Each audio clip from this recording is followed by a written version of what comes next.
This is the final case study for School Law EDL 850. I'm Lindsay Stevenson. So to summarize the situation, the library specialist took purchase programs and she made copies for all the grade levels. And so this took place in a really small community outside of a larger city. St. Regis School has 420 students. So the PTA funded the original purchase of the software. So we have stakeholders involved. Mrs. Lynn, our librarian, made copies of the software with good intention to save money and to also help access for students. Mr. Keith Sample is the principal. He has spoken with both Mrs. Lynn and Mrs. Brandon about the situation, and he is considering his decisions moving forward. Mrs. Williams and the other teachers accepted these copyright breached illegal copies of the programs, and Mrs. Brandon was uncomfortable with the situation, and she took that to Mr. Sample. So when we look at the legal and ethical issues of this, the action holds potential harm if the companies of the programs discover the breach of copyright. So as Mrs. Lynn has pointed out, they are far away from people. No one's going to find out. There's no harm. But there is potential harm and potential repercussions if they do discover this, because it means it's a loss of funds for them because we didn't purchase those programs. So it does break copyright laws for the products that were purchased. Any person who distributes a phono record, or a copy of a computer program, including tape, disc, other medium, is in violation. It's an infringer upon copyright under Section 501. This title is subject to the remedies set forth in 502, 503, 504, 505. So such violation shall not be a criminal offense under 506, or that cause such person to be subject to criminal penalties. So considering the purpose of this, the purpose was to make more access. The nature was that it was, I think, good nature to save money, but the amount of information that was copied and reproduced was an entire program multiple times. So this will deprive the sales and cause harm to this company. The computer software, you can make backup copies, but these were beyond backup copies. You can make a single backup copy of a computer documentation. You may not network software unless it's licensed for networking. So we do not have the licenses to reproduce these, and you may not exceed the license limitations on the software, which we obviously have in this situation. So to synthesize this situation, the librarian, with good intention, unlawfully made copies of computer programs for all staff to use in their individual classrooms. And this must be addressed in a way that does not disrupt positive working conditions and relationships amongst the school and stakeholders. So as Mrs. Lynn made these copies of the purchase copyright program, she had those good intentions of increasing access and saving money. This pleased the PTA because it saves them money, and they had funded the purchase programs. So one teacher was really not comfortable with the situation due to prior experience in other districts, reported this to Mr. Sample. Now, Mr. Sample needs to figure out a way to collect all the unlawful copies, communicate with staff the why that this is not okay, communicate with our stakeholders, specifically the PTA, on why this is not okay, and then plan ahead for better communication regarding this copyright infringement. And he also needs to be careful not to disrupt any relationships and that support that he has from the staff and the stakeholders currently. The situation could potentially damage relationships with stakeholders in the PTA, and as sometimes stakeholders struggle with understanding the policies and laws that schools have to abide by. So if the PTA was not actually involved in this situation, it might be a little bit easier solution or cleanup, but because the PTA is involved, because they were helping make these reproduced copies, because they were so excited that we were saving money, that's kind of a stickier situation that needs to be handled gently so that we can preserve that communication and that relationship. Teachers and students have the largest stake in the outcome because it impacts their access to programs. So their access to programs was increased by the situation, and it will be decreased by the fact that we have to now remove those illegal copies.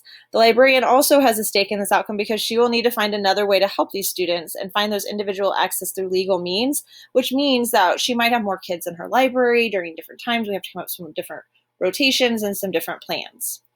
The only people consulted at this point were Mrs. Lynn and Mrs. Brandon. And the other teachers and the PTA still need to have some communication. I'm familiar with copyright law. I've reviewed the specifics regarding software, and I feel that I know enough to move forward with making a decision at this point. So my options are, I need to collect all the illegal copies. All legal copies of the programs need to be collected in CD form, and any downloaded versions need to be removed from those devices in the classrooms.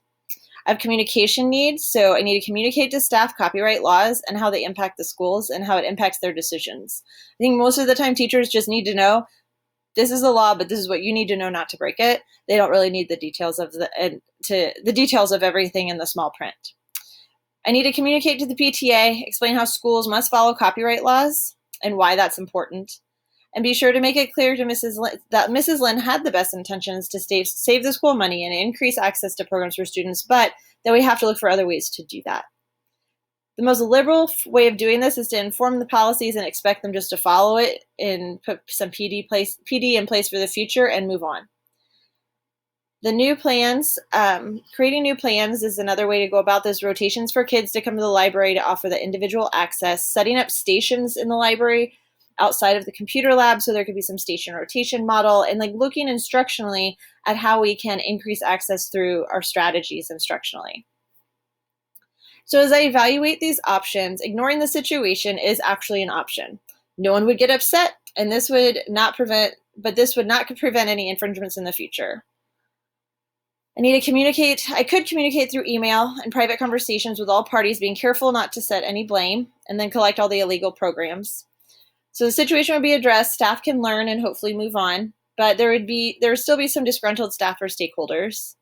I could hold a meeting for all the staff and communicate in one large group the issues and the plan to move forward. I could collect illegal copies at that meeting, asking them to leave them as they leave the meeting. This would address the issue, but this would appear more of an imbalance of power, and it could disrupt the relationships. And I could collect all the illegal copies from teachers and tell them the copyright law. This resolves the issue for copyright infringement, but there would be broken relationships in the workplace and with the stakeholders if I don't address the PTA. So ultimately, this cannot be overlooked because it would send a message that breaking copyright laws is not important, and it is. So all the other solutions have to be addressed. All of these things need to be addressed in some way, shape, or form in my actions as I go through the solution. I need to communicate, I need to collect the illegal items, I need a new plan moving forward, and I need to create some PD to help inform my staff because I think that this happened originally because of lack of knowledge. Choosing the best option. For staff, I'm going to inform about the copyright laws. So the way I'm going to do that is I'm going to see them, each of them individually. I'm going to collect the illegal copies from them. I'm going to create a document for teachers to acknowledge so that they can acknowledge, and it will explain the perimeters of avoiding copyright laws. The PTA, I'm going to inform them about copyright laws and possible consequences. I'll hold a meeting with the PTA, or I'll attend one of their meetings to be available to answer any questions and concerns. And for the building, I'm going to work directly with Mrs. Lynn, creating a plan for individual access to be available to students through the library. So as I'm implementing this, I want to communicate closely with Mrs. Lynn. I want to take a united front with her to solve this issue together. I want to script an email from both me and Mrs. Lynn explaining the issue at hand and what needs to be done. And by having this united front with Mrs. Lynn, I have empowered her rather than taken over the situation.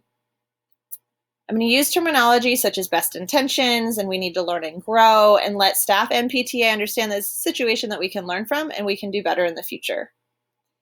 I'll meet with staff members individually in their classrooms so that it's on neutral territory, or at least on their territory. And I will collect the legal copies at that time and answer any of their individual questions at that time. I think there's a lot that can go a long way when you have individual conversations with people. And I have found by going to teachers' classrooms, they tend to be less on the defense. I will meet with the PTA president first and communicate the issue and explain why the school must comply with the copyright laws. And then with the PTA president, address the PTA at one of their meetings. So the two of us will then have a united front and answer any questions that the parents might have concerns of. At that meeting, I potentially should have that plan that Mrs. Lynn and I create to help increase access without breaking the law. I'll create a building document communicating the copyright laws that teachers need to be most aware of moving forward, and then the follow-up with an email and written copy in everyone's mailbox. And then the following year, I'll have professional development for that upcoming year to address this, and then have that every single year as part of our onboarding process to start the new school year. And then have every teacher sign that documentation through a digital Google form that they recognize this and they understand. And then I'm going to work with Mrs. Lynn to create a plan for how teachers can utilize the library for rotations. Again, really focusing on instructional strategies. So really helping train our teachers in a station rotation model so that they can see how we can get students working and get them access to programs when we don't have enough for the whole classroom. Create some type of pass. So Mrs. Lynn can create these individual workstations within her library, and within these individual workstations, then teachers can send students to the library with a pass to go work on those computer programs, maybe create a special pass that has the programs. They check the box for which program the student should use, and then Mrs. Lynn can check out that CD-ROM to them, and they can use the computer for an allotted amount of time. The worst case scenario, because I always like to consider that worst case scenario so I am prepared. There will be some culture rebuilding to follow. I think it's very difficult to avoid any disgruntlement in this situation. So rebuilding the culture, even taking the steps and the communications that I plan to take, there will still be, Mrs. Lynn might still be upset that she didn't get her way. The other teachers will be upset that there's limited access. But I think implementing a new plan to allow students a different way to access, so it's just a different way to increase that access without breaking copyright law, will help subside some of that. And I might even bring in teachers' ideas, so that would be more of a grassroots building of these ideas and these plans so that they know what's best for their students and communicate that to me and Mrs. Lynn. And the timing of how things are handled can help preserve any disgruntled staff members and stakeholders. So the faster that I handle this, the better. I had the kind of luxury of getting to look at this case and create my scenarios and create my solutions and then think about them and process them and then come back to that and know that's what I wanted to do. Where if this was in real life, I wouldn't have that grace of time. So then I would have to make decisions in a more timely fashion. But handling this quickly, not letting rumors start, not letting people talk amongst themselves will help to preserve those relationships and help culture to stay strong.